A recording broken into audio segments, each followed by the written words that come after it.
Nah, lengan momen untuk F1 itu yang mana? Berarti jarak antara titik tangkap F1 di titik ini ya berarti ke titik O. Karena panjang batangnya itu 4 meter, berarti karena O ini ada tepat di tengah-tengahnya batang gitu kan, berarti kan jarak dari titik O ke ujung sini ini 2 meter. Ini 2 meter, dari sini ke sini 2 meter, dari sini ke sini ini 2 meter. Artinya R1-nya berarti kan 2 meter gitu kan. Lengan momen untuk F1 adalah 2 meter karena jarak dari F1 ke pusat rotasinya adalah 2 meter. Untuk F2 berarti karena jaraknya ke titik O adalah 1 meter, R2-nya adalah 1 meter. Nah, F3 nih sekarang. F3 itu dia bekerja tepat di titik poros. Artinya jarak dari titik tangkap gayanya F3 ke porosnya kan 0, karena dia pas banget di titik O. Berarti R3-nya sama dengan 0. Terus yang F4 berarti sama kayak F1 ya kan? Titik tangkap gayanya ke pusat sini, ini 2 meter berarti lengan gayanya. R4 sama dengan 2 meter. Nah, terus kesalahan kedua yang saya temui, kan sebenarnya kemarin di lembar soalnya itu saya kasih data ini ya, saya kasih data nilai momen inersia benda yang bentuknya macam-macam. Nah, untuk batang dengan massa M dan panjang L yang titik porosnya ada di pas tengah-tengah batangnya, itu momen inersianya bisa kita hitung dengan I sama dengan 1/12 mL kuadrat. Nah, ini banyak ada yang salah juga nih, L-nya dia ambil 2 meter. Dia mungkin ngitungnya ini kali ya, setengahnya gitu.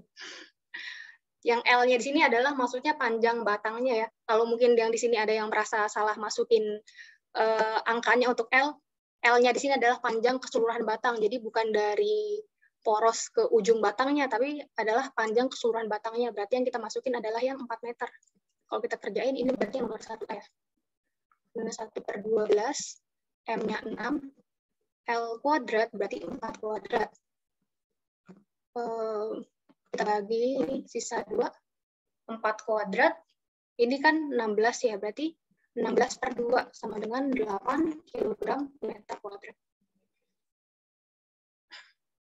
Nah, soal yang nomor 2 itu kan disuruh menghitung total momen gaya yang bekerja pada bendanya ya. Nah, kalau kalian nonton video yang kemarin saya rekomendasikan, itu orangnya ambil perjanjian tanda yang berlawanan arah itu negatif, berlawanan arah jarum jam itu negatif, yang searah itu positif. Nah, sementara saya ngajarnya yang berlawanan arah itu positif, yang searah negatif gitu kan. Sebenarnya sama aja, pakai tanda yang mana. Cuman yang lebih benar, yang mengikuti kaidah vektor, sebenarnya adalah yang berlawanan arah lah yang positif, yang searah yang negatif. Tapi kalau kalian mau pakai perjanjian tanda yang sebaliknya, kayak yang di video itu nggak masalah, asal konsisten. Nah, ini juga yang banyak salah. Tandanya nggak tahu, nggak kepikiran arah putarnya kemana, atau nggak konsisten pakai tanda, jadinya waktu menjumlahkan torsinya itu banyak yang salah. Coba ya. Selain itu, waktu menghitung torsinya juga, ada yang salahnya gini. Langsung pakai torsi sama dengan FR sin theta. Padahal kan saya bilang kan waktu kita pertemuan yang bahas ini, lihatlah komponen gaya mana yang tegak lurus terhadap lengan momennya. Itulah yang menentukan dia sin atau cos. Atau kalian kalau mau gampangnya itu, lihat tetanya itu dia terhadap arah horizontal atau arah vertikal. Kalau dia tetanya itu terhadap arah horizontal seperti yang ini kan terhadap arah horizontal kan tetanya, ini kita pakai sin. FR sin theta yang ini, tapi yang ini karena dia tetanya dibentuk oleh arah gaya dan sumbu vertikal, berarti yang ini kita pakai cos, bukan sin. Nah, ini banyak banget yang salah. Jadi dia pakainya sin. Jadinya hasilnya salah. Hasil penjumlahannya kita coba satu-satu ya. Untuk T1 berarti ini sama dengan F1 R1 cos 60 berarti. Nah, terus gini.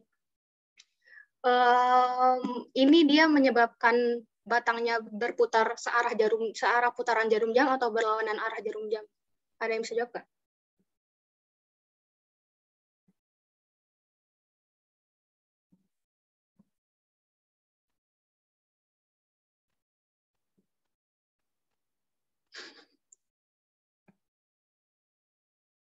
Fauzan nih, Fauzan. Ini yang F1 di sini dia searah jarum jam atau berlawanan arah jarum jam?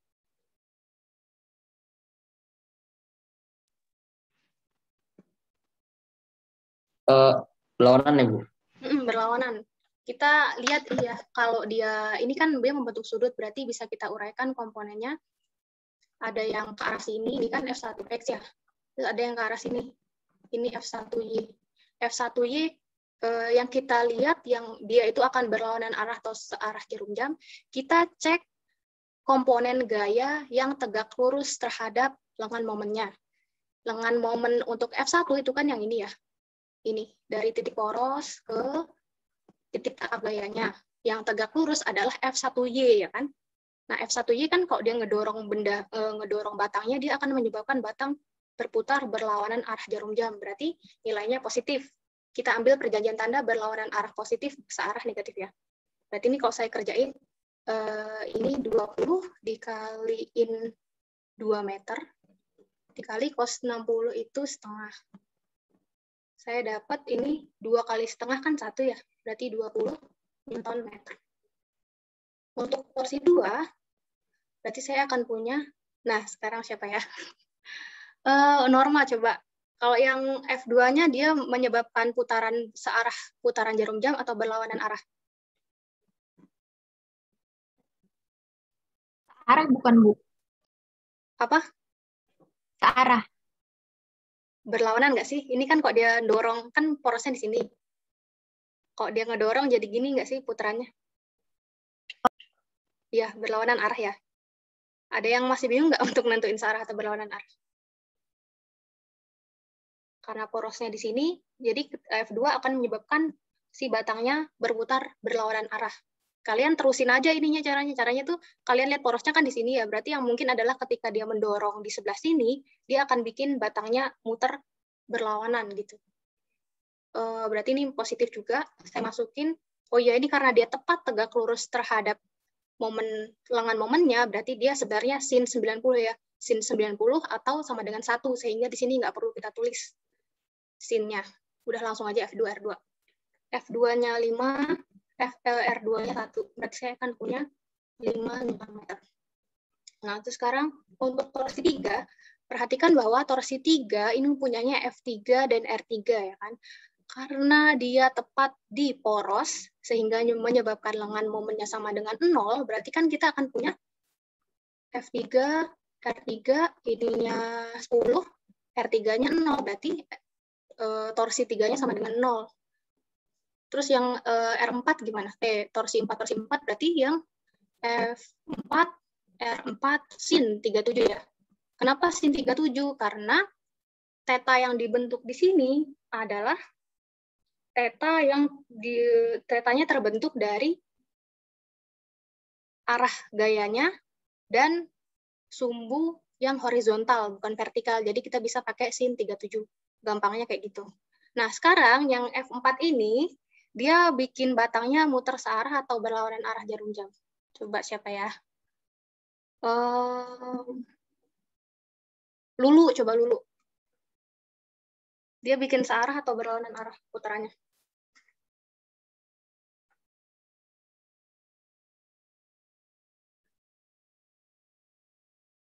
Ini kan FY-nya dia berarti ke sini ya. F4Y. Kalau kita tarik F4Y di sini, kalau kita tarik, gitu kan dia akan bikin batangnya searah jarum jam. Berarti tandanya negatif. Berarti saya akan punya minus F4 itu berapa tadi? 5. 5, R4-nya 2. Sin 37 itu 0,6. 5 kali 2, 10. 10 kali 0,6, 6. Minus 6 mm. Nah, berarti sigma torsinya akan sama dengan T1 plus torsi 2, tau 1, tau 2, plus tau 3, plus Tahu 4. Tahu satunya 20 ditambah 5 ditambah 0. Berarti ini minus 6 ya. Minus 6.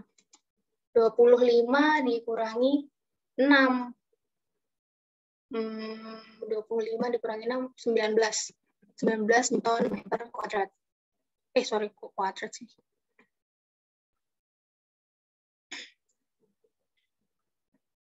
Nah, terus berarti yang C gimana? Yang C kan kemarin soalnya apa? Carilah percepatan sudut dari batangnya, ya kan? Ingatlah hubungan antara torsi dan percepatan sudut. Torsi sama dengan momen inersia dikali percepatan sudutnya, ya kan? Ini juga banyak yang salah nih, lupa kayaknya hubungan ini. Berarti alfanya atau percepatan sudutnya akan sama dengan torsi dibagi sama momen inersianya. Torsinya sama dengan 19, I-nya sama dengan 8. Berarti kita akan peroleh 3/8 itu berapa ya?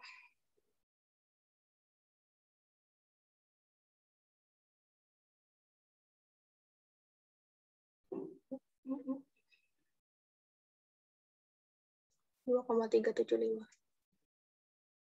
2,375 radian per sekon kuadrat. Sampai sini ada pertanyaan dulu nggak?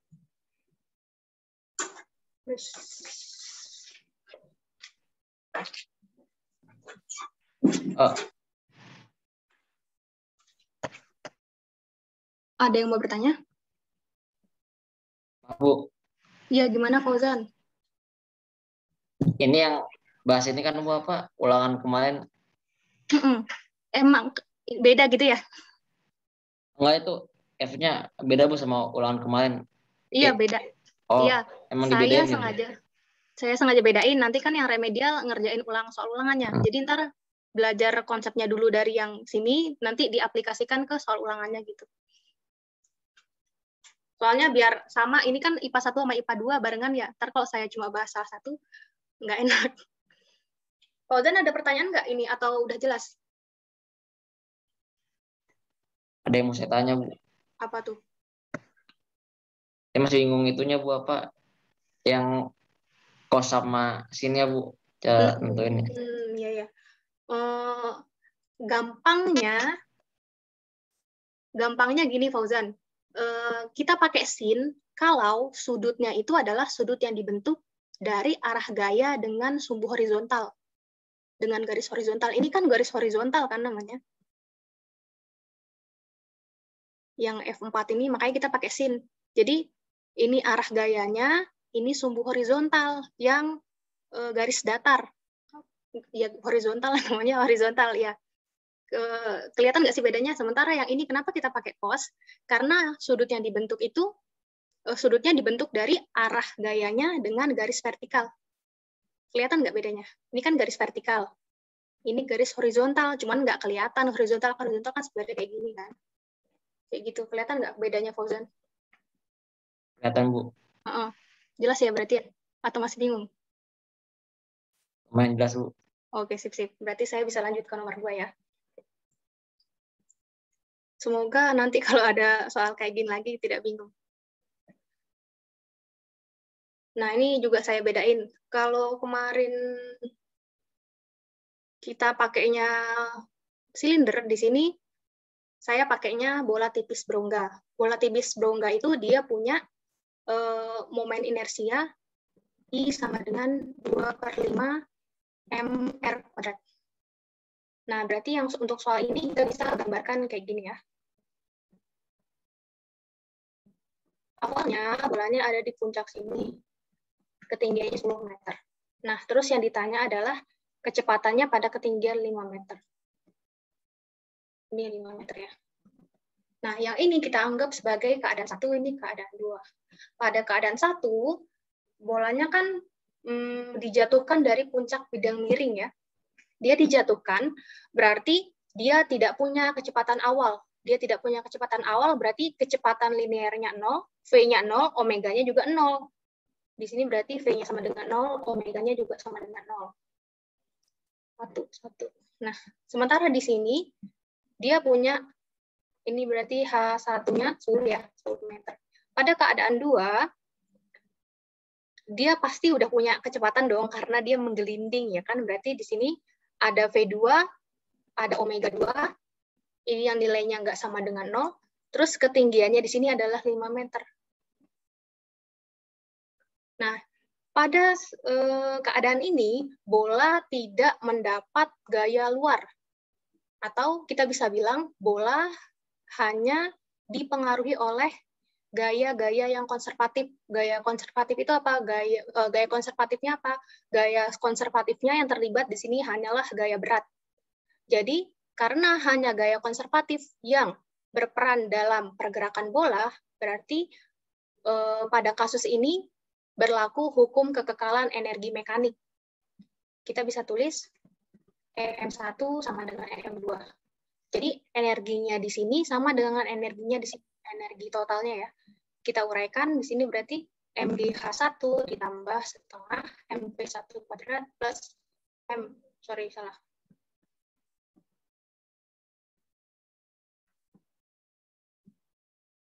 setengah I omega 1 kuadrat. Ini adalah energi kinetik translasi, ini energi kinetik rotasi. Ini MGH2 ditambah setengah M1 1 kuadrat plus setengah I omega 2 kuadrat. Omega V2 ya. Nah, ini karena V1 dan omega 1 0, berarti ini suku yang ini 0. Ini 0, ini 0. Berarti saya akan punya MGH1 sama dengan MGH2 ditambah setengah MV2 kuadrat plus setengah. Sekarang saya masukin ini. I-nya sama dengan 2/5 MR kuadrat. 2/5 MR kuadrat. Omega 2, ingat ya, omega itu V per R, berarti ini V2 per R2 kita kuadratin. R2 sih, R2 dong. Enggak berubah jari-jarinya. Sorry, bentar. V2 kuadrat per R kuadrat ya, karena omega 2 kuadrat. Berarti di sini R-nya bisa saya coret, ya kan? Karena sama-sama kuadrat. Ini juga bisa saya coret. Setengah.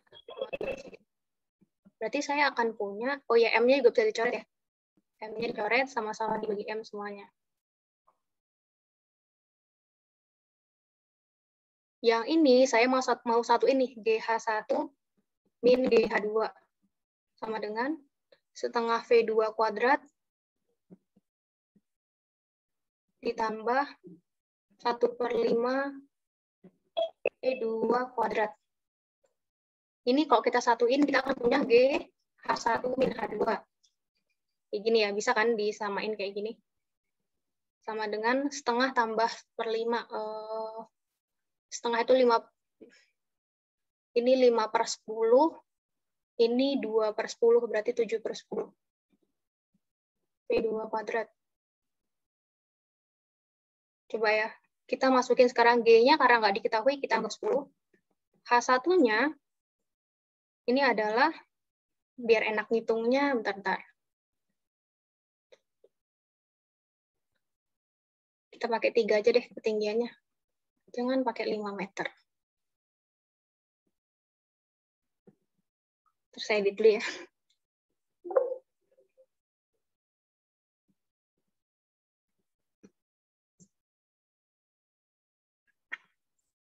Ini cuma ganti ketinggian yang ditanyain aja kok. Tidak mempengaruhi apapun yang ada di yang udah kita kerjain.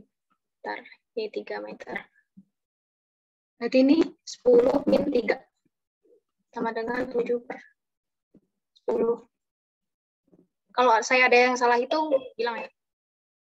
Berarti ini 10 dikurangi 3 kan 7 ya. Berarti ini bisa coret dong. Sisanya V2 kuadrat sama dengan 10 kali 10, yaitu 100. Berarti V2-nya akan sama dengan akar 100 sama dengan 10 meter per sekon kuadrat. 10 meter per sekon, tidak ada kuadratnya. Sampai sini ada yang mau ditanyain dulu nggak? Nanti kalian, karena kalian pakai silinder ya, berarti kalian pakai I-nya, masukin I-nya silinder ya. Kalau ada yang merasa salah di nomor ini dan nanti remedial. Ada pertanyaan dulu nggak sebelum kita ke nomor 3?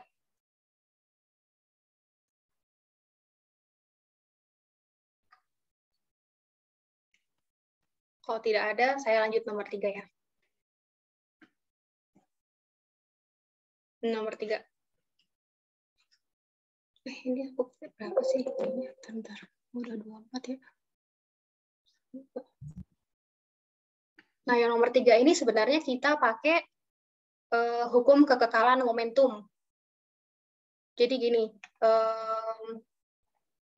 tapi di sini yang berubah pertama kali adalah momen inersianya. Jadi awalnya ketika ada 4 benda partikel seperti ini, terus dia dipasang ini ya, dihubungkan dengan kawat-kawat yang masanya sangat ringan, terus dia diputar terhadap sumbu P, berarti dia kan akan punya momen inersia ya. Momen inersia awalnya berarti kalau kita hitung I1 sama dengan, nah kita kasih nama ini M1, ini M2, ini M3, ini M4. Nah, yang di sini banyak kesalahannya itu adalah tidak tahu cara menentukan jarak partikelnya dari sumbu rotasi. Padahal kemarin waktu ini saya kasih bocoran loh waktu di kelas, waktu PJJ. Kalau kalian ngitung gini, jarak kan bentar. I untuk benda partikel ini kan mr kuadrat ya. M-nya adalah massa bendanya, R-nya adalah jarak bendanya ke sumbu rotasi. Jarak benda dari sumbu rotasinya itu kalian ambil garis yang tegak lurus terhadap sumbunya. Jadi bukan pakai yang 2 meter, tapi yang kalian pakai adalah yang ini. Ini jaraknya. Ini R1, ini R3. R1 sama dengan R3. Ada yang bisa nebak nggak? R1-nya berapa, R3-nya berapa? Sama sih panjangnya.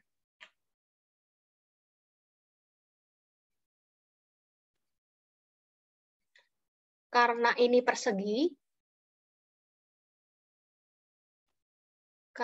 persegi berarti jarak dari partikelnya ke sumbu rotasinya, karena di sini sumbu rotasinya segaris sama diagonalnya ya, jaraknya ini adalah setengah diagonalnya. Panjang diagonalnya di sini kan berapa berarti? Diagonalnya sama dengan akar 2 kuadrat plus 2 kuadrat kan? Karena ini 2 kuadrat, ini 2, berarti panjangnya ini adalah 2 akar 2 kuadrat plus 2 kuadrat, yaitu 2 akar 2 meter.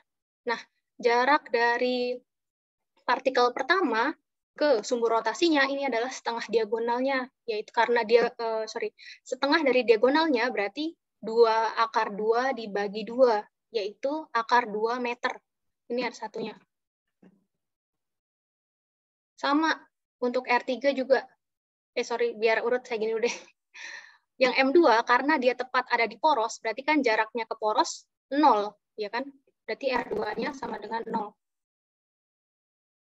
Jarak dari partikel 3 ke porosnya sama kayak jarak dari partikel 1 ke poros, yaitu setengahnya diagonal. Ini cuma berlaku di persegi ya. Kalau di persegi panjang beda lagi hitungannya, nggak bisa langsung pakai setengah diagonal. Karena setengah diagonalnya itu nggak tegak lurus kalau di persegi panjang. Nah, R4-nya adalah 0 juga karena dia tepat ada di poros. Nah, berarti I totalnya akan sama dengan I1, saya pakainya I aja deh untuk I total. I1 plus I2 plus I3 plus I4. I1-nya berarti M1 R1 kuadrat, ditambah M2 R2 kuadrat, ditambah M3 R3 kuadrat, plus M4 R4 kuadrat. M1-nya berarti yang 1 kg ya. 1 kg dikalikan akar 2 dikuadratin, plus yang ini 0 karena R2-nya 0, ditambah 1 akar 2, ini juga kita kuadratin, ditambah 0 berarti. Akar 2 kuadrat itu 2. 2 kali 1, 2. 2 plus 0 plus 2 plus 0 berarti 4 kg meter kuadrat. Ini adalah momen inersia ketika belum ada partikel yang hilang. Nah, sekarang gimana ketika partikelnya satu hilang? Ya, salah deh saya.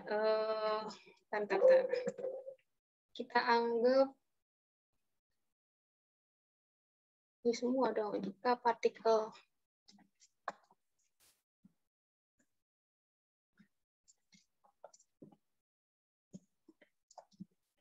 biar soalnya mirip kayak soal ulangan kemarin. Jika partikel 3 dihilangkan, kelajuan sudut sistem di atas menjadi berapa? Partikel 3 kan yang ini ya. Berarti untuk momen inersia total sistemnya ketika partikel 3 ini udah nggak ada, itu kita bisa hitung dengan I aksen sama dengan I1 plus I2 plus I4. Karena partikel 3 udah nggak ada kan. I1-nya 2 ya, berarti tetap karena porosnya tidak berubah letaknya dan arahnya juga tidak berubah, berarti 2 plus 0 plus 0, yaitu 2 kg meter kuadrat.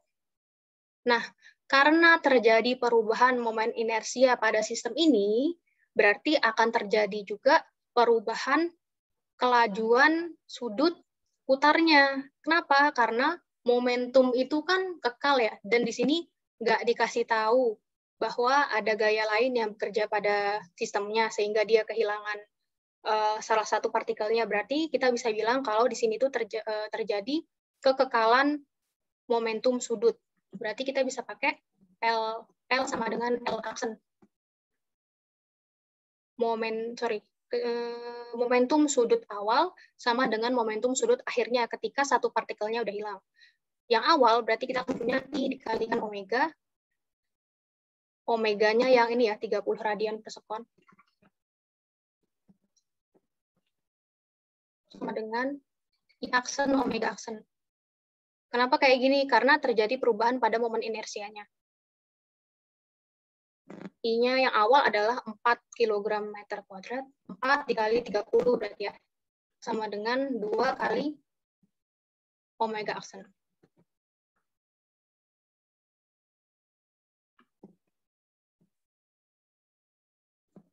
Berarti omega aksennya akan sama dengan 4 kali 30 dibagi 2. 4 dibagi 2 kan 2 ya.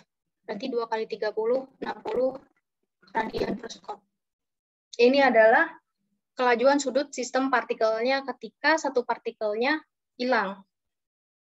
Sampai sini ada pertanyaan dulu nggak? Atau mungkin ada yang kurang jelas?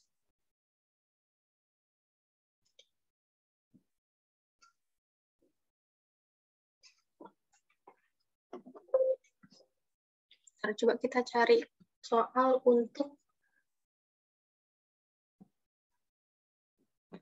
yang kesetimbangan.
Kalau tidak ada pertanyaan, kita lanjut bahas tentang kesetimbangan partikel dulu ya. Salah.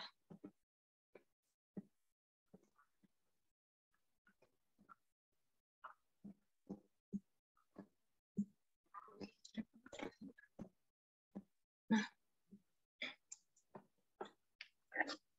kesetimbangan partikel itu adalah kondisi di mana suatu partikel itu berada dalam keadaan setimbang. Artinya apa? Artinya resultan gaya yang bekerja pada partikelnya 0. Partikelnya biasanya sih biasanya indikatornya itu partikelnya tidak bergerak ya, tidak bergerak atau dia bergerak dengan kecepatan tetap. Nah, tapi biasanya di soal-soal dinamika rotasi sama kesetimbangan itu yang dipertanyakan adalah partikel yang sedang diam. Ada yang mau bertanya dulu?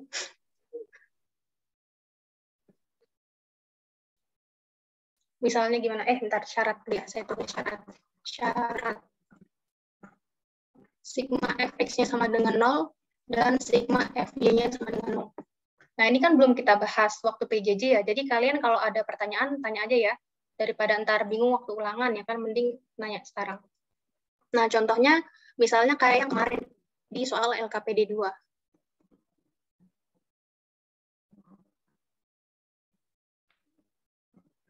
Misalnya kayak gini ya.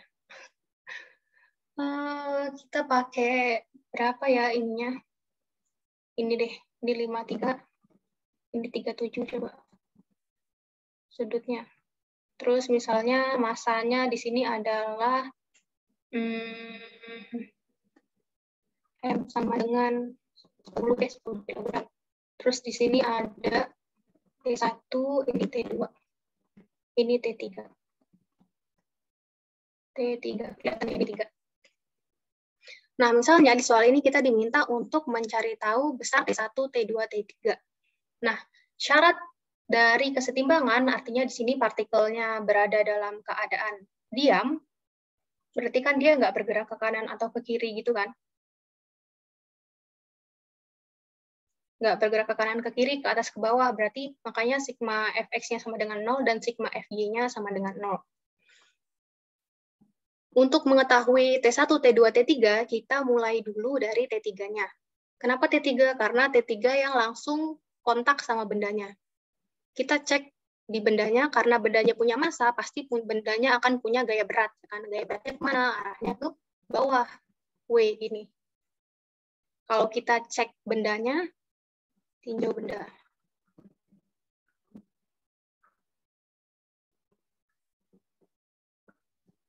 Nih ya, ini T3, ini W.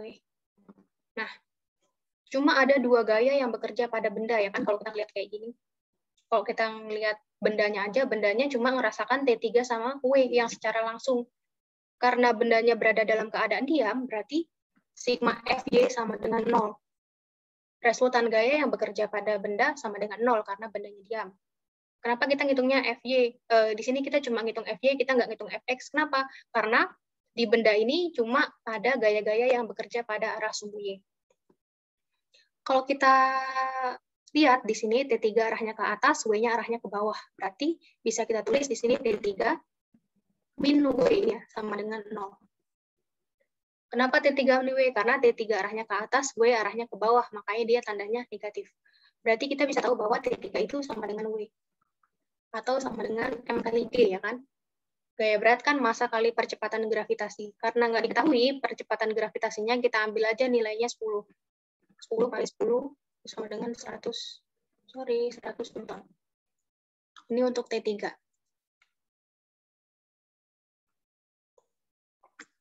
Nah, terus sekarang kita cek T2 sama T1. Kalau kita bikin perpanjangan garis kayak gini, yang kita anggap sebagai garis sumbu Y, terus ini adalah sumbu X ya.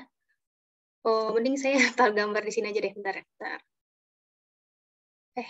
Enggak, di sini aja, biarin di sini aja. Kalau kita bikin kayak gini, kita perlu menguraikan dulu tegangan tali 1 sama tegangan tali 2 pada arah sumbu X dan sumbu Y. pada arah sumbu X, berarti kita akan punya di sini, dia ke kanan ya, arahnya T2X. Yang T1X, di sini dia arahnya ke kiri, T1X. Terus, di sini dia arahnya ke atas, T1Y, T2 juga sama, T2Y. Arahnya sama-sama ke atas. Kita cek dulu yang pada arah sumbu X. Karena dia berada dalam keadaan setimbang, berarti sama, sigma fx sama dengan 0. T2x dikurangi T1x, ya kan? Karena dia T2x ke kanan, T1x-nya ke kiri, makanya yang T1x-nya nilainya negatif, sama dengan 0. Berarti di sini T2x ini sama dengan T1x. Nah, sekarang T2x itu berapa, T1x itu berapa? Kalau sudutnya ada di sini 37 derajat, berarti sama di sini yang 37 derajat juga. Berarti T2x ini cos 37 atau sin 37? T2 cos atau T2 sin? Ada yang bisa jawab?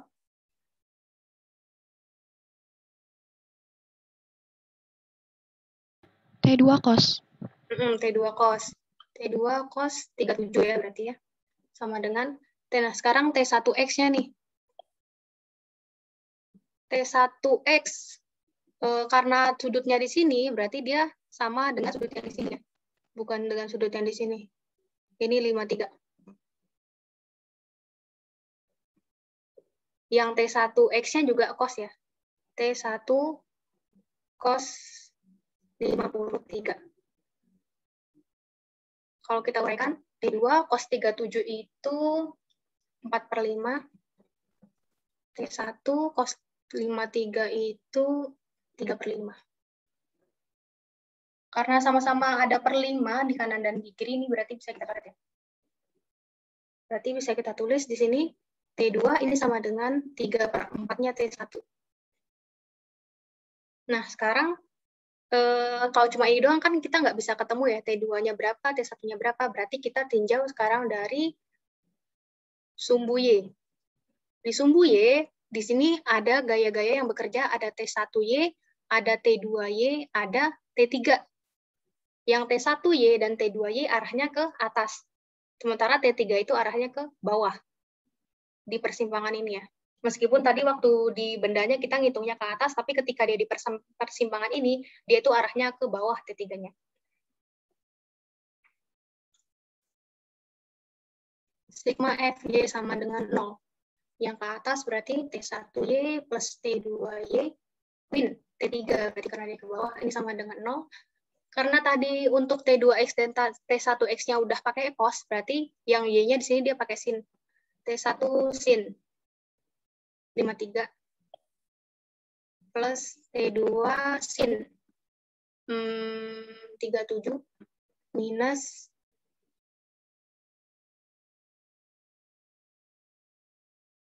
T3 sama dengan 0. Sekarang kita buka sin-nya. T1 sin 53 itu 4/5 ya. Ditambah T2 kali 3/5. Ini T3 sama dengan 0. Oke.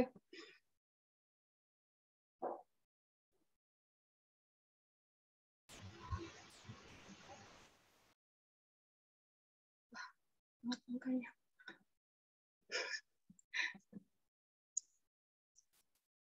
T1, 4/5 T1 ditambah T2-nya kita masukin yang ini 3/4 T1. 3/4 T1 dikaliin sama 3/5. Sama dengan T3 ya. T3-nya saya pindah ke kanan jadi positif, nggak jadi negatif lagi. 4/5 T1 sama dengan 9/2, sorry kok sama dengan. Ditambah harusnya. Ditambah 9/20 T1 sama dengan T3. Ini kita kaliin 4, jadinya 16 per 20 ya. T1 sama ditambah 9 per 20, T1 sama dengan T3-nya kita masukin. Nilainya tadi adalah 100 Newton. 16 tambah 9 ini 25. 25 per 20 T1 sama dengan 100. Berarti T1-nya sama dengan 100 kali 20 dibagi 25. 100 bagi 25 ini 4. Berarti T1-nya adalah 80 Newton. T2 sama dengan, kalau saya kecepatan bilang ya, 3/4 dari T1. Berarti 3/4 dari 80 Newton. 80 bagi 4 itu 20. Berarti dia 60 Newton. Nah, ini cara menyelesaikan soal kesetimbangan partikel untuk benda yang tergantung seperti ini dengan cara penguraian gaya. Nah, sebenarnya ada yang sudah merumuskan cara lebih gampang untuk mengetahui besar masing-masing gaya, besar masing-masing tegangan tali jika salah satu tegangan talinya diketahui. Coba saya gambar lagi ya.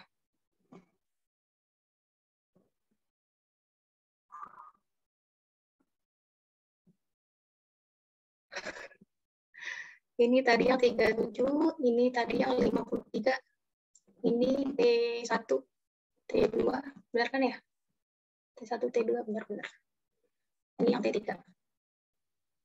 Nah, caranya adalah kita ambil, kita contohin pakai yang lain. Nah, ini adalah T1, T2, T3, T1, T2, T3. Nah, kita kasih nama, ini tuh apa? Ini beta, ini gamma. Nah, jadi alfa adalah sudut yang di depannya T1. Ini kan T1 ya. T1 sudut depannya alfa. Yang T2 ini sudut depannya adalah beta. Yang T3 sudut depannya adalah gamma. Lihat kalian nggak? Dia kan segaris ya. Yang ini gamma, ini beta, ini yang alfa. Kita bisa pakai perbandingan kayak gini. T1 per alfa, T1 per sin alfa sama dengan T2 per sin beta sama dengan T3 per, ya Allah, sin beta, sorry.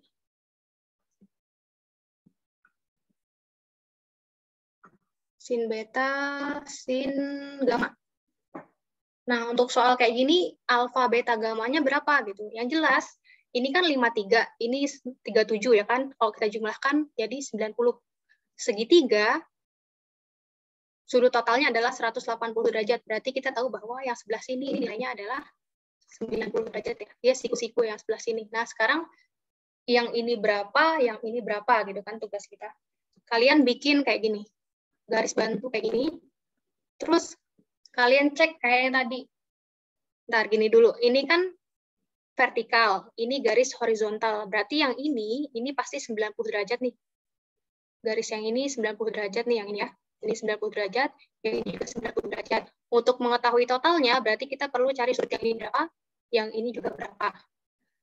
Yang ini, karena dia berseberangan sama yang ini, berarti yang ini 37. Yang ini 53 berarti. Sehingga yang ini totalnya adalah 143. Ya kan? 90 tambah 53. Yang ini totalnya adalah sudutnya 90 tambah 37, yaitu 127 derajat.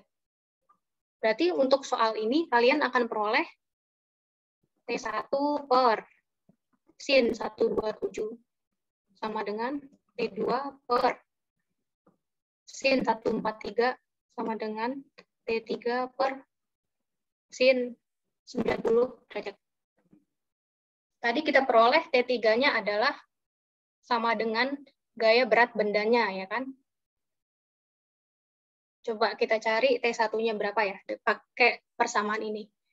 T1 per sin 127 sama dengan T3 sin 90 derajat.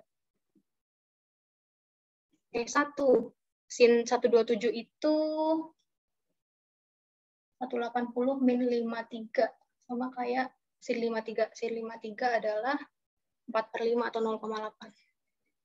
0,8 sama dengan T3-nya adalah 100 tadi kan. Oh, ini wajib kalian cari tahu dulu deh. T3 misalnya T3-nya di sini ya. Wajib kalian cari tahu dulu dia nilainya berapa, baru kalian bisa cari tahu T1 sama T2 berapa. 100/1 berarti kan 91. Nah, berarti T1 adalah T1 sama dengan 100 dikali 0,8 sama dengan 88. Hasilnya sama kayak kalau kita pakai pengurangan gaya. Ya kan? Pengurangan gaya maksudnya.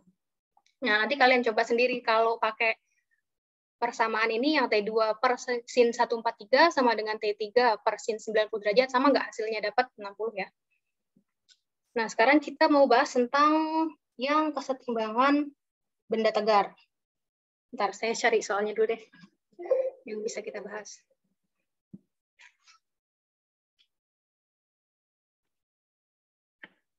Oh iya, kalau sambil saya nyari soal, kalau ada pertanyaan bisa ya? Tanya aja. Bentar, kita hapus ini biar lebih jelas.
Tidak ada pertanyaan?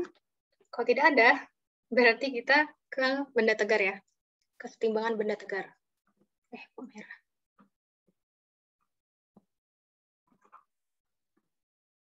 Sebenarnya, momen gaya itu dan persoalan dinamika rotasi dan kesetimbangan benda tegar sama partikel di sini tuh agak mirip sama hukum gerak Newton ya kan. Cuman bedanya kalau kita ngomongin hukum gerak Newton, kita cuma ngomongin gaya-gaya yang menyebabkan benda bergerak translasi. Sementara kalau yang dinamika rotasi ini kita membicarakan tentang momen gaya yang menyebabkan benda berputar. Sebenarnya dia mirip ya secara vektor, cuman beda gerak aja. Jadi kalau masih ada kekurangan dalam memahami hukum gerak Newton, coba dipelajarin lagi biar lebih mudah waktu belajar yang ini, kesetimbangan benda tegar. Nah, kesetimbangan benda tegar. Kalau tadi kita belajar tentang kesetimbangan partikel itu cuma ngelihat bendanya diem dengan kemungkinan benda itu cuma bisa bergerak ke atas, ke bawah, kanan, kiri gitu kan. Nah, kesetimbangan benda tegar ini selain mempertimbangkan pergerakan bendanya yang ke atas, bawah, ke kanan, ke kiri itu, kita juga mempertimbangkan gerak bendanya secara rotasi. Makanya syaratnya selain sigma Fx sama dengan 0 dan sigma Fy-nya sama dengan 0, syarat untuk kesetimbangan benda tegar juga adalah sigma tau-nya juga sama dengan 0. Jadi total atau resultan momen gaya yang bekerja pada benda itu juga harus sama dengan 0. Bentar, aku laptopnya lowbat.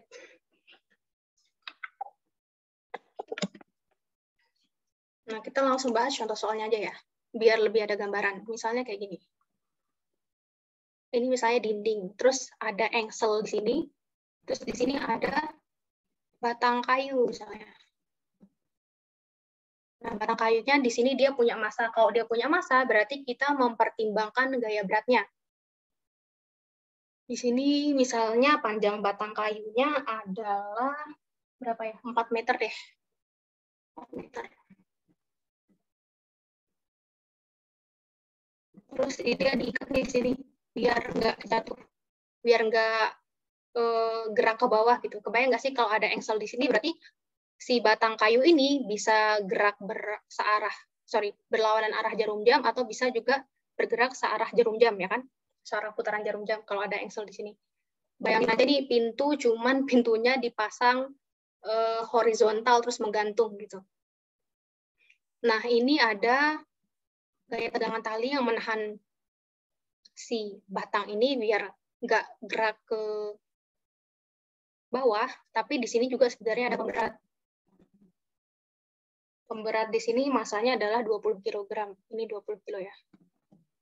Massa batangnya sendiri ini adalah 50 kg. Nah, si tali ini digunakan untuk menahan batangnya. Dia diikat pada jarak ini 3 meter. 3 meter dari engsel, ujung engselnya. Nah, sekarang untuk pertamanya itu, kalau pertanyaannya tentukanlah, yang pertama ya, tentukanlah berapa besar tegangan tali yang bekerja pada batang misalnya. P-nya sama dengan berapa gitu. Yang kedua, misalnya pertanyaannya adalah tentukan gaya yang bekerja pada gaya tekan pada engselnya, gaya tekan pada engsel sama dengan berapa. Nah, untuk mencari tahu berapa besar tegangan tali yang bekerja pada batang ini, kalian tinjaunya dari ini ya, resultan momen gayanya. Karena si batang ini berada dalam keadaan setimbang, berarti resultan gaya yang bekerja pada batangnya ini sama dengan 0. Nah, sekarang kita cek torsinya itu yang mana aja yang mempengaruhi bendanya di sini. Kalau kita ngomongin torsi, berarti kita juga ngomongin gaya, ya kan? Pertama, yang jelas ada T. Yang untuk T, jaraknya, saya kasih nama RT ya. Jarak dari titik tangkap tegangan talinya ke engsel, berarti engsel ini bisa kita anggap sebagai titik poros putar, ya kan? Karena kan batangnya akan berputar terhadap engsel, berarti ini adalah titik porosnya. RT-nya berarti yang 3 meter. Terus ada juga gaya berat bendanya. Gaya berat benda itu pasti bekerja tepat di pusat batang atau pusat bendanya, berarti tepat di tengah-tengah sini nih. Ini W. W-nya berarti saya bikin RW gini ya. RW-nya karena dia tepat ada di tengah dan panjang batangnya adalah 4 meter, berarti jaraknya dari engsel atau pusat rotasinya adalah 2 meter. Ya enggak? Karena dia pas di tengah-tengah, berarti jarak dari sini ke sini ini 2 meter, ini ke sini ini 2 meter. Nah, selanjutnya ada gaya apa lagi? Ada gaya beban. Gaya berat beban ya. Ntar saya kasih nama apa ya?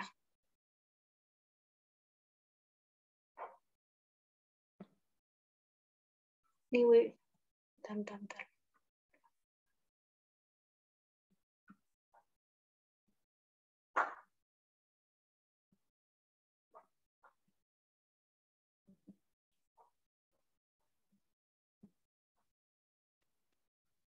Ini beban WB. Nanti RB-nya adalah yang 4 meter ya kan, karena jaraknya dari sini adalah 4 meter. Berarti sekarang kita bisa kayak gini. Untuk torsinya, sorry ini belum dibikin, ini sudutnya 30 derajat ya. Untuk torsi yang diakibatkan oleh tegangan tali, kita lihat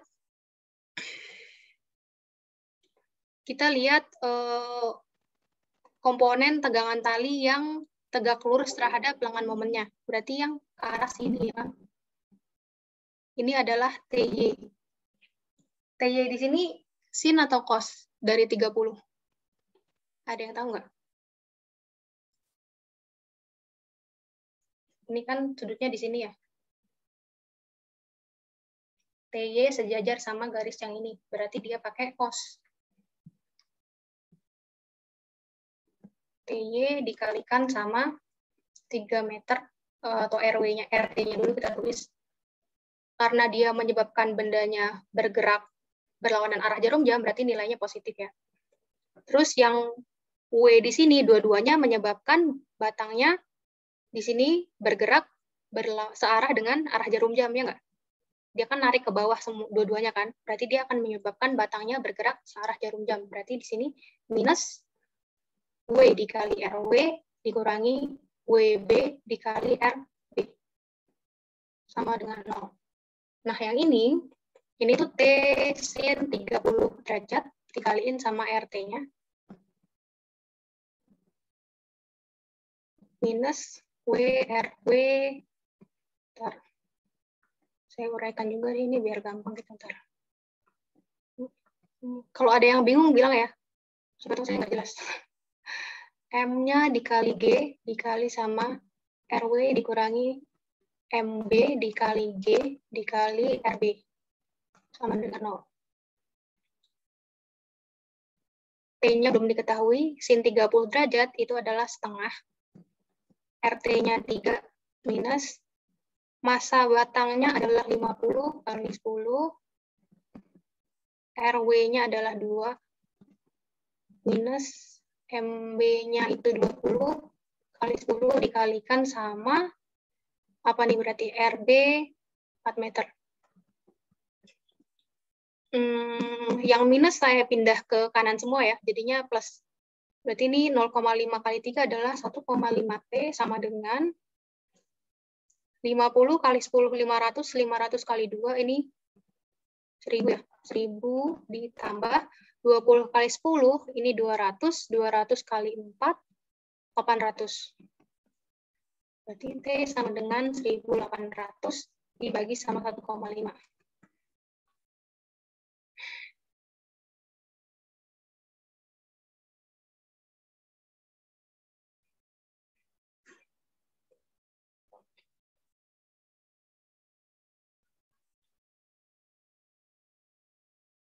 $1.200 Newton. Sampai sini ada pertanyaan dulu nggak sebelum kita bahas yang B?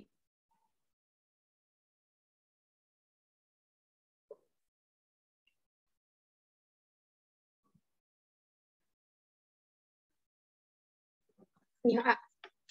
Kalau tidak ada pertanyaan, saya bahas langsung yang B ya. Yang B kita diminta untuk mencari tahu besar gaya yang menekan engsel. Untuk mengetahui besar gaya yang menekan engsel, kita gunakan persyaratan yang ini. Nah, sekarang kita cek dulu udah semuanya belum kita uraikan gayanya. W-nya udah, W batangnya udah, W bebannya juga udah ya.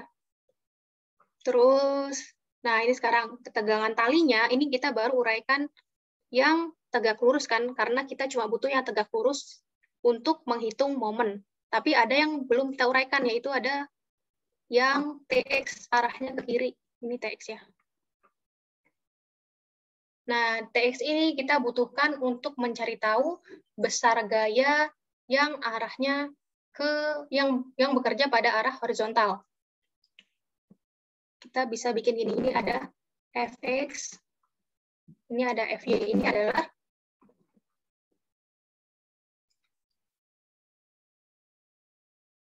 ini adalah gaya yang bekerja pada engsel, ada yang pada arah sumbu X, pada arah sumbu Y. Sigma Fx sama dengan 0. Berarti kita cek gaya-gaya yang bekerja pada arah sumbu X ya. Pada arah sumbu X ada Fx dan ada Tx. Nggak ada lagi kan selain itu, gaya yang pada subu X. Berarti bisa kita tulis Fx. Fx di sini beda sama ini ya. Ini kan resultan gaya total yang bekerja pada arah subu X. Kalau Fx di sini, ini adalah Fex sebenarnya. Saya tulis gini ya, Fex gitu ya, biar nggak bingung. Fex, Fey. Gaya engsel pada arah subu X. Ini arahnya ke kanan, yang Tx arahnya ke kiri, berarti kita pakai negatif. Negatif. Tx sama dengan 0. Fex sama dengan Tx. Tx adalah T cos 30. Ya enggak?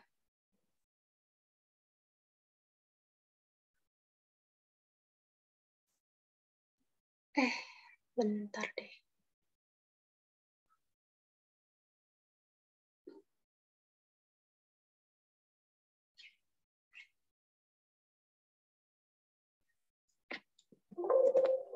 Bentar ya.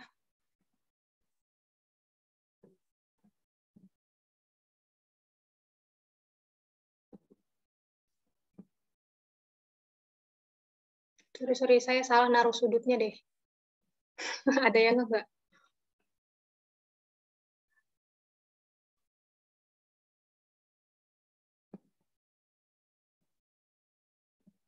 Ini harusnya sudutnya 60. Pantesan.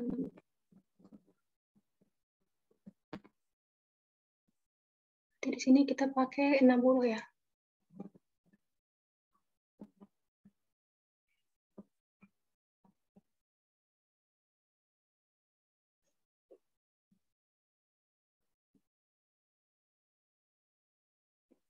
Kalau ada yang bingung, bilang aja langsung ya.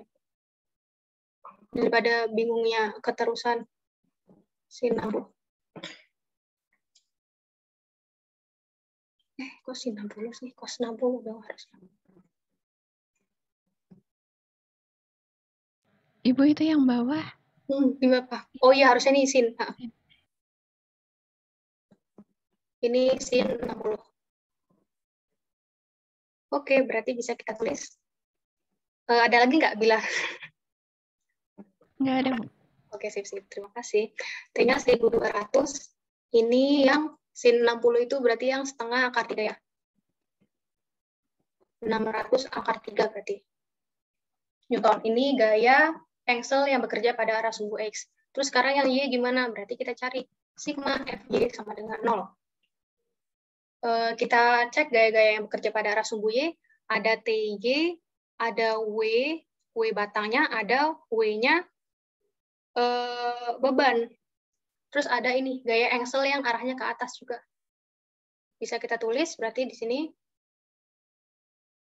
Fy plus Ty min W dikurangi sama WB gitu kan. Ada lagi nggak gaya yang bekerja pada arah sumbu Y? Fy-nya sama dengan W plus WB min Ty berarti. W-nya adalah tadi nih ya, 50 kali 10, 500. 20 kali 10, 200. Dikurangi Ty. Ty-nya berarti adalah yang T cos theta, 1200 cos 0,5. Cos 60 derajat berarti 0,5. 600 berarti.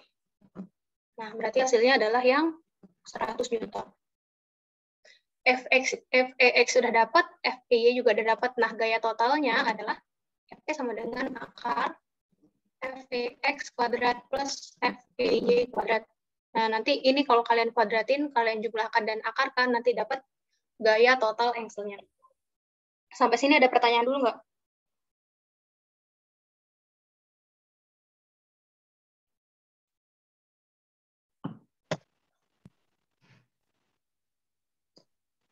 Saya mau nanya, Bu. Ya, gimana?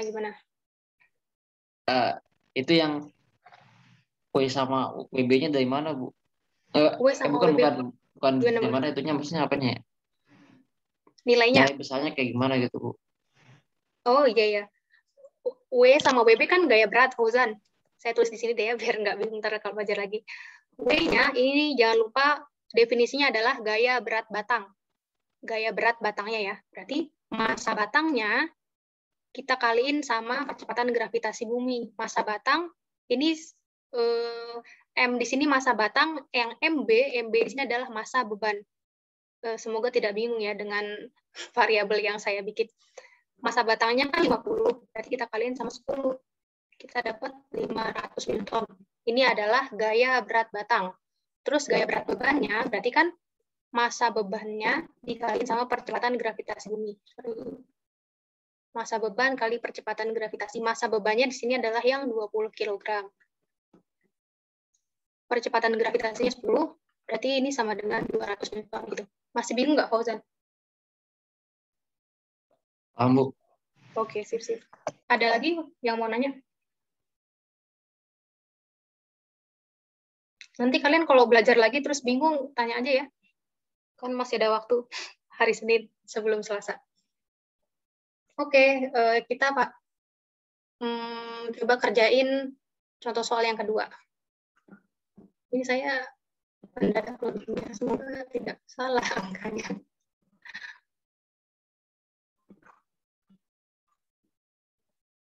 Jadi ceritanya ada anak yang lagi main-main di atas batang kayu, yang panjang batang kayunya di sini kita misalkan adalah berapa ya? Misalnya panjang batang kayunya adalah 4 meter. Dari 4 meter terus. Ya udah, ini panjang batang kayu total ini 4 meter ya. Nah, massa batang kayunya adalah kita misalin berapa? Massa batang kayu yang besar ya berarti. Oke. Misalnya 10 kg. Massa anaknya adalah ini, oke nggak sih kalau marah-marah? Bentar.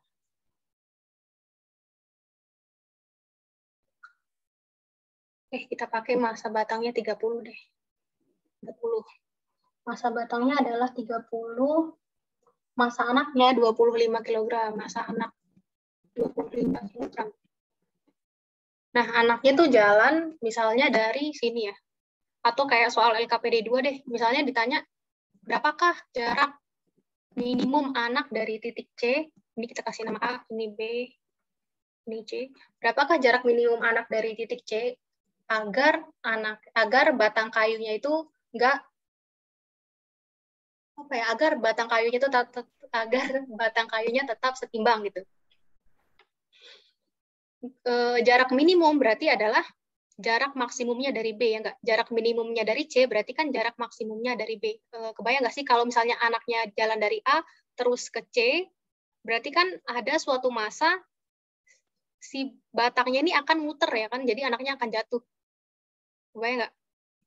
Jadi jarak minimum dari C ini maksudnya adalah jarak maksimum dari B, anaknya bisa sampai sini, gimana caranya supaya batangnya itu nggak muter sampai anaknya bisa jatuh gitu.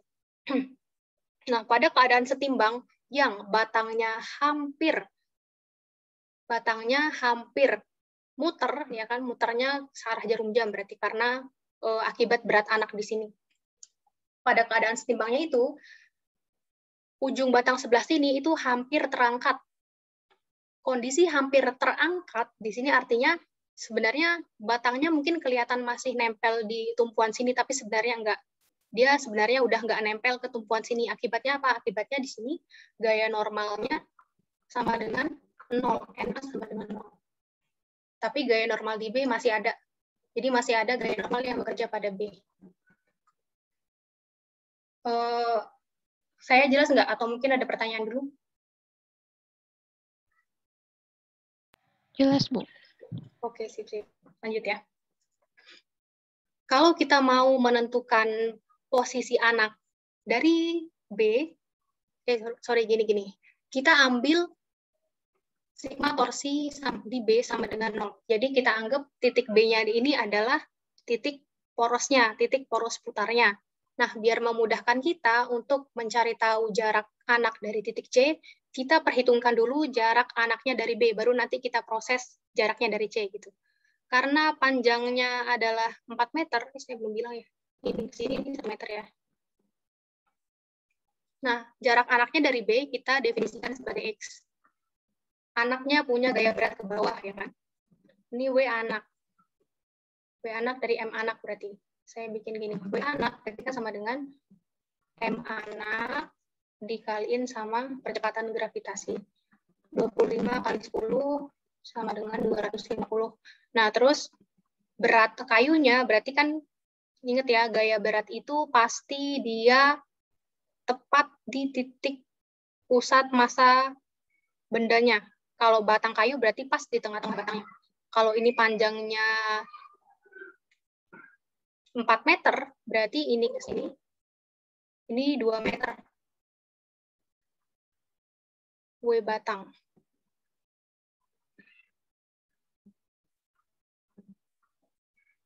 Ini 30 kali 10, 300 Newton. Bentar deh, saya geser ke bawah ya.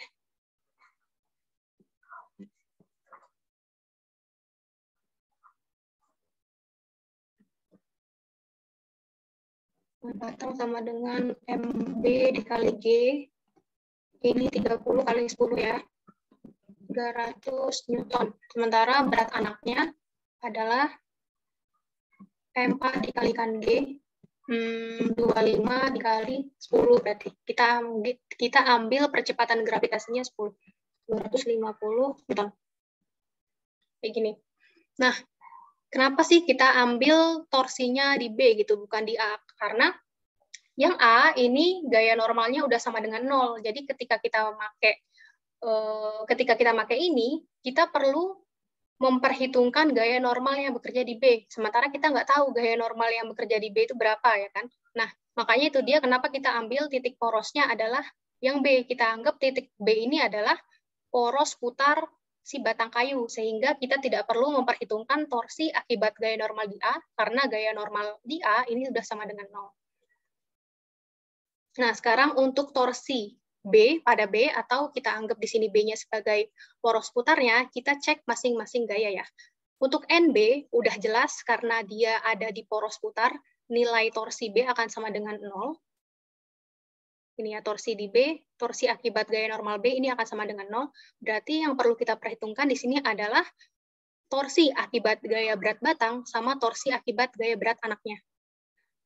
Torsi akibat gaya berat batang dengan poros putar di B, ini akan menyebabkan batangnya berputar searah jarum jam atau berlawanan arah jarum jam.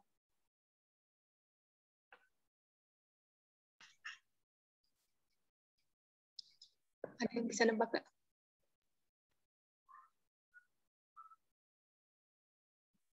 Salah ya, Bu? Searah atau berlawanan? Porosnya di sini, dia ditariknya ke sini nih. Ini kalau ke sini nariknya searah atau berlawanan? Berlawanan, Bu. Berlawanan. Jadi saya bikin, karena dia berlawanan arah berarti positif ya. Saya bikin gini deh. TWB tahu WB. Nah, sekarang yang anaknya nih, dia searah atau berlawanan? Gaya berat anaknya bikin pergerakan searah atau berlawanan? Putaran jam.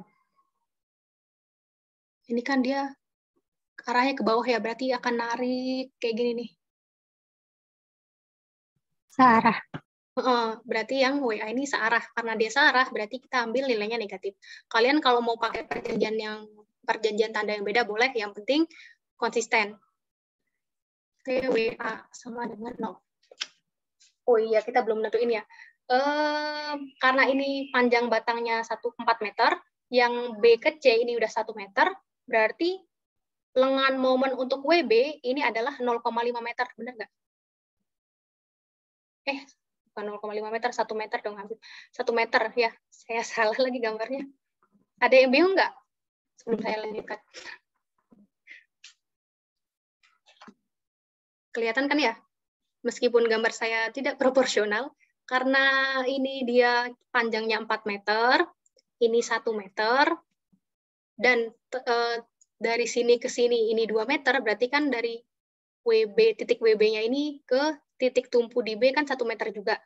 Ya, meskipun gambar saya tidak proporsional, ini 1 meter ya berarti.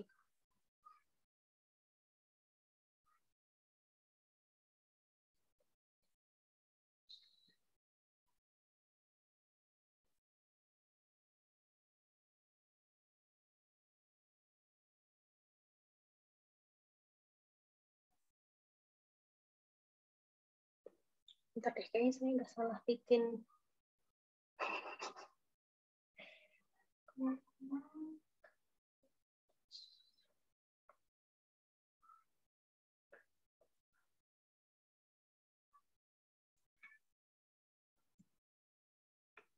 Bentar, kita perlu revisi sedikit besarannya.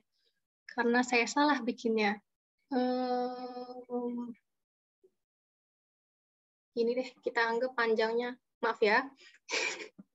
Kita anggap panjangnya, bisa nggak? Masih bisa. Kita anggap panjangnya 5 meter. Semoga kalian nggak bingung. Kalau kalian bingung, bilang ya. Biar kita sama-sama enak. 1 meter.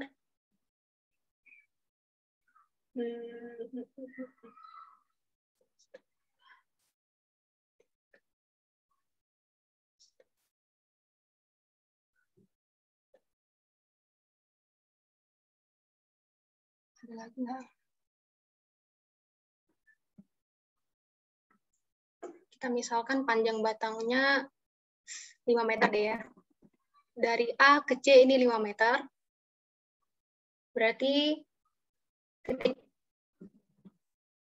titik tempat WB-nya ini 2,5 meter dari titik A ya.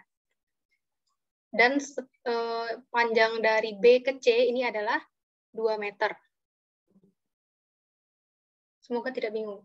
Karena ini 2 meter, ini 2,5 meter, berarti ini ke sini, ini adalah 0,5 meter. Enggak?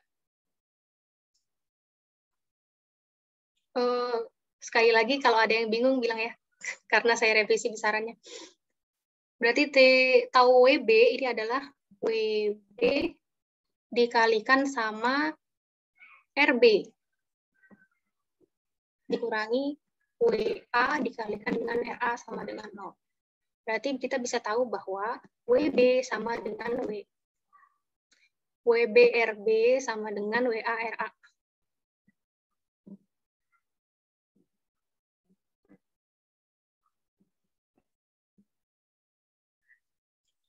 RA-nya yang mana sekarang?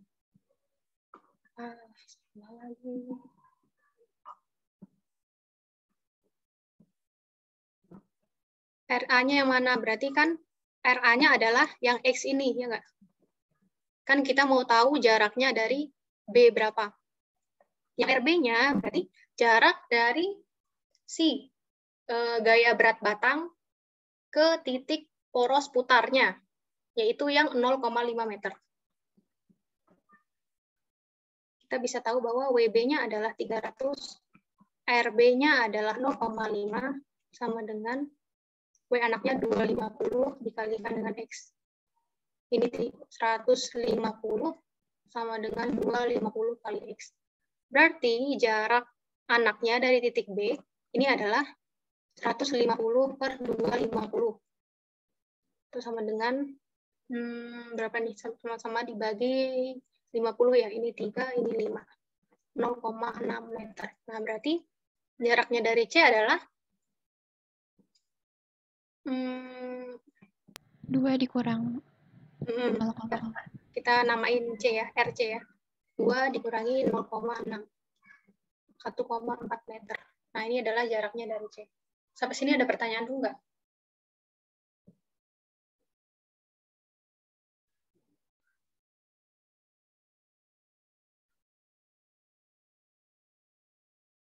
Nah, soal kalau tidak ada pertanyaan, saya giniin aja ya. Model soal seperti ini bisa macam-macam. Bisa aja ada anak yang lagi main di atas batangnya, atau bisa juga dikasih beban. Misalnya kayak gini, misalnya ada batang kayunya, bisa aja dikasih beban di sini, atau dikasih beban di sini, atau misalnya dikasih bebannya di atas sini. Jadi kuncinya adalah kalian tentuin dulu soalnya minta apa gitu. Kalau misalnya soalnya bilang tentukan berat bebannya atau tentukan jaraknya pada keadaan setimbang, yaitu berarti kalian cek dulu pada keadaan setimbang itu dia seperti apa. Misalnya pada keadaan setimbang kalian tentuin itu adalah ketika batangnya hampir muter, ya kan, hampir muter tapi belum, sehingga dia di sini di titik A ini nggak menyentuh tumpuannya, artinya gaya normalnya 0 gitu, berarti kalian bisa ambil tumpuannya di B dan memperhitungkan seperti yang udah kita kerjain itu dengan kalian analisis terlebih dahulu gaya berat yang bekerja pada sistem ini itu yang mana aja. Berarti kan kalau kayak gini gaya beratnya ini berapa, gaya beratnya ini berapa, gaya berat yang ini berapa, gaya berat yang ini juga berapa. Terus kalian tentuin jaraknya masing-masing ke titik tumpu. Misalnya kalian ambil yang di B, berarti kalian tentuin dulu jaraknya dari B berapa, baru dianalisis resultan momen gayanya gimana, kayak gitu. Sama jangan lupa kalau batangnya diketahui masanya, kalian perhitungkan gaya berat batangnya. Gitu kira-kira untuk kesetimbangan benda tegar. Nah, sekarang kita mau bahas dulu tentang titik berat. Titik berat itu apa sih sebenarnya? Titik berat itu adalah biasa juga dikenal sama titik pusat massa. Jadi ketika suatu benda diberi tumpuan di titik itu, bendanya akan berada dalam keadaan setimbang. Kalau kalian pernah main ke TMII, itu ada tuh di ini nih, namanya apa ya wahananya ya? Yang iptek itu deh, ada bagian tempat ini juga. Tempat berbagai macam benda bentuknya, di situ yang kita bisa tahu bisa dipakai untuk percobaan titik berat. Jadi waktu saya ke sana itu mungkin ada yang pernah nyoba juga. Jadi misalnya ada segitiga ya. Dia bikin misalnya ada papan segitiga. Papan segitiganya itu dibikinin kayak apa ya? Kayak plat deh, plat besi kayak gini. Jadi kalau kita tumpu si segitiganya ini di sebelah sini, ini dia nggak bakal goyang atau nggak bakal jatuh gitu. Coba deh, kalau sudah tidak ada PPKM mungkin bisa dicoba ya. Nah, jadi sebenarnya titik berat itu ada yang untuk 1 dimensi, 2 dimensi, dan 3 dimensi. Yang 1 dimensi itu untuk benda yang berbentuk garis. Benda yang berbentuk garis itu berarti juga termasuk yang batang ya. Batang yang nggak kita perhitungkan dimensi lebar sama tingginya. Jadi yang kita perhitungkan cuma panjangnya aja. Kalau 2 dimensi jelas dia punya bentuk, misalnya ada yang segi 4, persegi panjang, segitiga, busur lingkaran kayak gitu. Busur lingkaran, juring lingkaran dan sebagainya. Nanti di soalnya dikasih kok daftar ininya, daftar posisi titik beratnya. Kita bahas dulu, meskipun ini judulnya 2 dimensi, tapi kita bahas dulu dari yang 1 dimensi ya. Benda yang bentuknya 1 dimensi atau garis, bisa kita anggap sebagai garis, itu akan punya titik berat. Misalnya ini, titik berat tepat di tengah-tengah batangnya. Jadi ketika ada 2 batang, kita sebut aja batang ya. Jadi ketika ada 2 batang atau lebih yang disatukan menjadi satu sistem, itu misalnya kayak gini. Kayak gini ya misalnya ya. Titik beratnya itu bisa kita ketahui dengan kayak gini. X sama dengan X titik beratnya sama dengan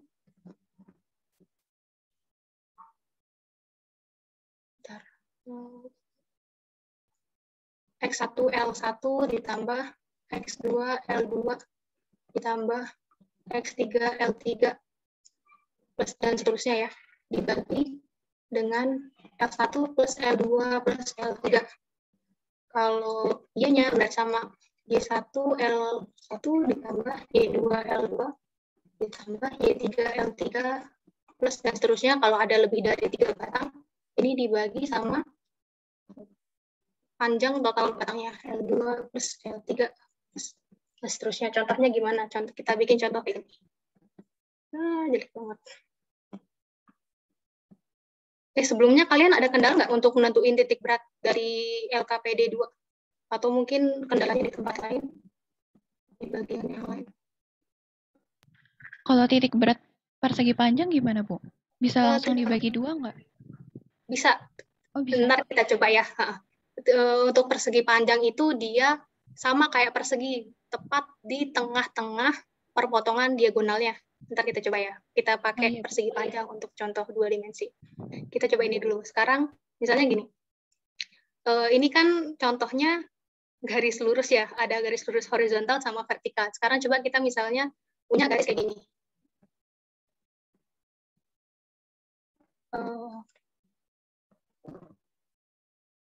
Anggap lurus ya gambar saya.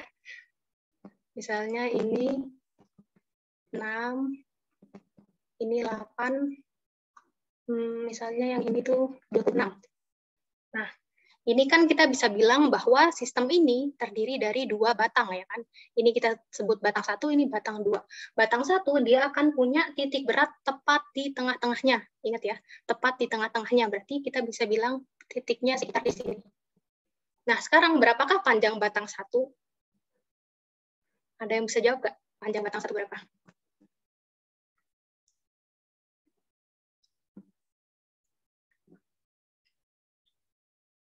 Panjangnya batang 1 adalah 10 ya. Kita di sini nggak usah pakai ini deh. Kita nggak usah pakai satuan dulu. Ini batang 1, batang 2. Panjangnya adalah 10. Dari mana 10? Dari kita pakai Pitagoras. Ini kan dia garis miring. Panjangnya di sumbu X 6, tingginya di sumbu Y 8. Berarti yang ini adalah akar 8 kuadrat plus 6 kuadrat. Pasti hasilnya adalah 10 ya kan? Panjang batang ini adalah 10. Berarti kita bisa tulis kayak gini. Saya bikin L1 sama dengan 10 gini ya. Terus titik tengahnya di mana? Titik tengahnya kayak gini berarti ya. Nah, karena dia pas di tengah-tengah kayak gini, berarti untuk Y-nya dia juga di tengah dong. Ya, ini 4, berarti ini 3. Saya bisa tulis kayak gini. X1-nya sama dengan 3. Y1-nya sama dengan 4. Ini artinya titik setimbang batang 1 di sumbu X adalah 3, dan titik setimbangnya di sumbu Y ini adalah 4. Untuk yang L2 gimana? L2 ini panjangnya berarti yang 26 dikurangi 6 dong. Ya enggak? Panjangnya adalah 20. X2 sama dengan tepat di tengah-tengah. Panjangnya adalah 20. Berarti di tengah-tengahnya dia adalah 10. Ya enggak? Tengah-tengahnya dia itu ada 10, tapi 10 itu dihitung dari sini. Dari ujungnya yang sini, ini yang 10. Nah, jadi kalian jangan langsung masukin 10 gitu ya, tapi kalian hitung dari titik 0,0. Berarti ini 10, ini 6 ya kan? Berarti X2-nya adalah 16. Tapi Y-nya adalah Y2 sama dengan, karena dia titiknya tepat sejajar sama Y sama dengan 8, berarti Y-nya adalah 8. Sampai sini ada yang dibingungin nggak? Wah, udah 17/42. Kita belum bahas yang 2 dimensi beneran sama 3 dimensi. Sampai sini ada yang mau nanya dulu? Oke, berarti insya Allah udah ngerti semua ya. Kita bisa bikin titik beratnya di sumbu X adalah X1 L1 ditambah X2 L2 dibagi sama L1 plus L2 berarti.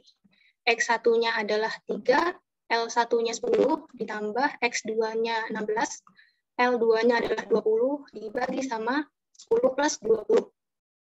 Ya kan? Nanti kalian dapat nilainya berapa? Kita cepat aja ya, karena udah mau maghrib. Begini ya, berarti sama kalian pakai Y1 L1 plus Y2 L2 dibagi sama L1 plus L2. Y1-nya adalah 4 dikali 10 ditambah 8 kali 20 dibagi sama 10 plus 20. Nah, kayak gini. Ada pertanyaan dulu nggak sebelum saya lanjut bahas yang 2 dimensi?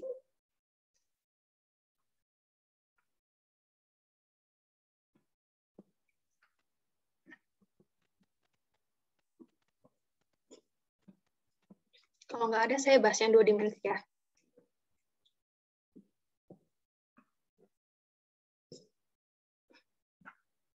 Nah, tadi kalau Lisa nanya tentang, bisa lagi, Bila nanya soal yang persegi panjang gimana. Kalau persegi panjang, misalnya kayak gini ya. Misalnya ada bangun yang bentuknya kayak gini. Kadang-kadang orang bikin soal tuh nggak langsung dibagi 2 kayak gini loh. Tapi dia bikin garis, langsung garis kayak gini doang. Dia bikin gambar kayak gini doang. Kalau kayak gini mungkin sebagian dari kita ada yang bingung ya, ini bangun apa gitu kan. Kalau bentuknya kayak gini, kalian bisa bagi sesuai dengan bangun yang kalian kenali. Misalnya kalau kayak gini, kalian bisa mengenalinya sebagai persegi panjang ditambah segitiga gitu kan. Jadi kalian bagi dua kayak gini. Jadi ada bangun 1 dan bangun 2. Misalnya di sini panjangnya adalah 8 ya. Terus di sini misalnya tingginya 6, di sini 12. Berarti kan kita bisa bilang tinggi segitiganya juga 6 ya. Ya enggak? 6 ke 12 kan 6. Nah, sekarang misalnya disuruh menentukan titik berat dari bangun ini tuh di mana gitu. Kita coba cari tahu dulu luas masing-masing bangunnya. Luas bangun 1 berarti yang segitiga ya. Yang segitiga punya rumus luas setengah alas kali tinggi ya kan. Berarti setengah luas alasnya adalah yang ini dong, 8.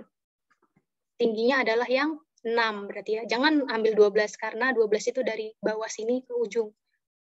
Kita ambil yang 6. 12 dikurangi 6. 48 bagi 2, 24. Nah, X1-nya sekarang di mana? X1 atau titik setimbangnya segitiga itu tepat ada di tengah-tengah alasnya. Karena dia panjang alasnya adalah 8, berarti titik setimbang X-nya ada di tengah, yaitu ada di 4. Kalau segitiganya geser di sebelah sini misalnya ya, berarti kalian jangan langsung ambil setengahnya, tapi kalian lihat jaraknya dari 0,0 itu berapa. Sekarang Y-nya berapa? Untuk segitiga, titik setimbangnya itu sepertiga T.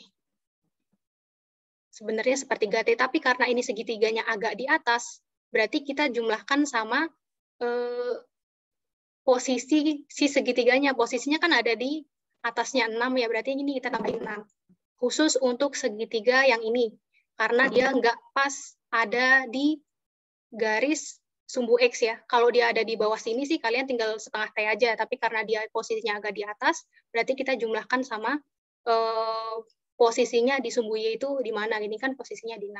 Berarti ini sepertiga dari 6. 6-nya kan 6 ke 12 ini 6 skala kan. Tingginya 6. Berarti ditambah 6. Ini berarti 8 ya.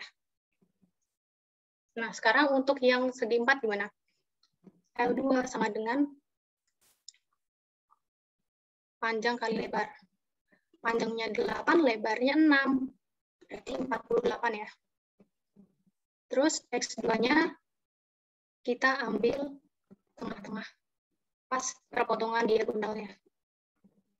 Ini berapa berarti? Pas di tengah berarti ini 4. Pas di tengah berarti ini 3. X2-nya 4, Y2-nya 3. Sampai sini ada pertanyaan dulu nggak? Takutnya saya ngebut kalian bingung. Langsung dibagi 2 aja kan ya, Bu? Nggak usah pakai yang garis miringnya itu. Nggak usah.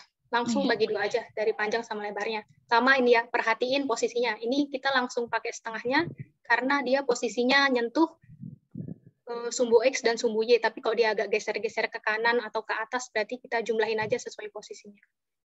Oh iya, Bu. X1, A1. Oh iya, saya belum bilang. Kalau ini ya, mungkin udah pada tahu juga ya dari videonya. Kalau untuk benda 2 dimensi, dia sama sebenarnya kayak satu dimensi. Kalau 1 dimensi kan pakainya panjang ya, untuk menentukan titik beratnya, tapi kalau untuk 2 dimensi kita pakainya luas. X1A1 plus X2A2 dibagi dengan A1 plus A2. X1-nya berarti berapa tuh? 4 dikaliin 24. Wah, saya sangat tidak konsisten. Ntar saya ganti dulu ya. Ini kita pakai A, biar nggak bingung sama panjang tadi. Ini luasnya ya, luas daerahnya. Ditambah 4 kali 48. Berarti ini 24 plus 48. Harusnya sih dapat 4 ya. Dan sekarang Y-nya gimana? Y-nya sama dengan Y1A1 plus Y2A2. Y1-nya adalah 8, A1-nya 24, Y2-nya 3. Sorry, ini ditambah 3, A2-nya adalah 40. Kalau saya ada yang hilaf, keselip, kasih tahu ya. Berarti ini Ya Allah, lupa, Pak. Ini per A1 tambah A2. Ini A1-nya adalah 24 ditambah 48. Nanti kalian dapat hasilnya berapa gitu. Nah, ini kan kalau bangun yang ditanyakan, ini bentuknya adalah gabungan dari dua bangun datar ya. Kalau dia bentuknya itu bangun datar yang bolong gimana? Misalnya kayak gini, sama segitiga juga, sama persegi juga, cuman gini. Semoga kelihatannya. Oh. Saya bikinnya agak ini aja deh. Misalnya gini. Nah, misalnya kayak gini ya. Nah, kalau kayak gini, misalnya ini 8, ini 12 deh. Ini 12, ini 6. Nah, kalau kayak gini, berarti kalian ambil yang, ini kan kita bisa bilang dia itu terbentuk dari persegi panjang sama segitiga yang bolong, yang kebalik, ya enggak? Jadi kalian pertama bisa pakai cari L1-nya dulu. L1 kan berarti kalian anggap luasnya adalah luas yang utuh, persegi panjangnya. Berarti kan 12 kali 8 ya. 12 kali 8 ini adalah 96 ya, untuk persegi panjangnya. Terus X1-nya mana? X1 sama Y1-nya berarti yang kalian, ini 12 sama 8, berarti X1-nya adalah 4 di sini. Ya enggak, setengah, pokoknya setengah dari diagonalnya gitu. Dan karena ini dia mepet sama sumbu X sama sumbu Y, jadi langsung kita masukin, nggak usah kita tambahin atau kurangin sesuatu. Y1-nya berarti setengah dari tingginya, yaitu 12, ini 6. Terus yang segitiganya kalian akan memperoleh L2 sama dengan 8, tingginya 6, ya kan, berarti setengah dari 8 kali 6. 24, terus X2 sama Y2-nya yang mana? X2-nya berarti tepat di tengah-tengah, di tengah-tengahnya, berarti 4 juga. X2-nya sama kayak titik berat X-nya si persegi panjang ya. 4. Sekarang yang jadi masalah adalah Y2-nya. Y2-nya, ingat ya, untuk segitiga, titik beratnya itu adalah 1/3 dari T. 1/3 tingginya dihitung dari bawah, dari alasnya. Berarti di soal ini, di soal yang gambar ini ya, titik beratnya ada di sini nih. 1/3 dari tingginya. Tingginya adalah 6, berarti dari sini ke sini ini adalah 2.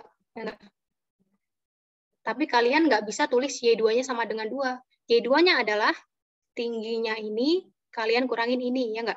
Kalian hitungnya adalah posisinya. Berarti ini 10, ya nggak? Berarti titik beratnya segitiga di sumbu Y adalah 10. Nah, sekarang karena segitiga ini bentuknya bolong, maka kalian kalau mau cari tahu nilai Y-nya, titik beratnya di sumbu Y, ini akan sama dengan A1. Di sini A1-nya yang persegi panjang ya. 1, ini persegi panjang. 2-nya yang, saya tulis segini deh, biar menandai. A1, ini A1, Y1, min. A2, Y2. Jadi kalau dia bentuknya bolongan, itu kalian pakainya negatif atau dikurang. Ini juga berlaku di yang 3 dimensi. Ini juga A1 min A2 berarti. Nanti bisa dimasukin nilainya, terus dikerjain aja, dapat Y-nya berapa gitu. Yang berlaku ini juga berlaku untuk yang X ya. Jadi pokoknya kalau bentuknya bolongan, dia A-nya itu nilainya negatif.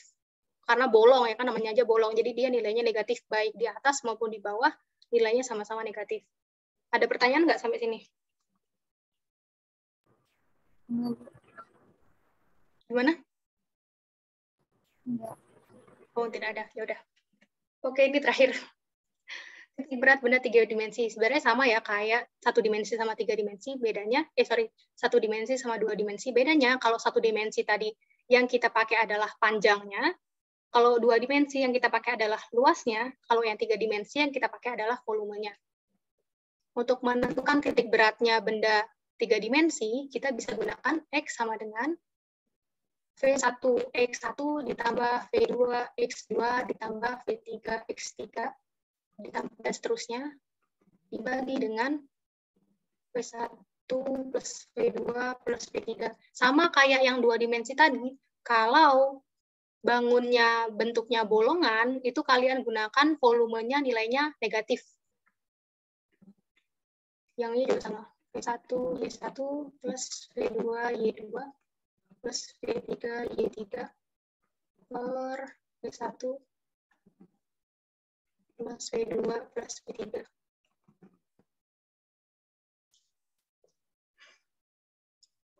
Nanti yang 3 dimensi kalian coba cari soal sendiri ya, karena ini sudah mepet maghrib.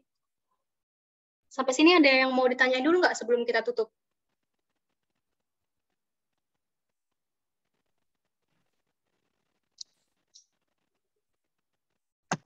Nggak ada Bu kayaknya. Oke, sip. Ya udah. Kita sudahi ya.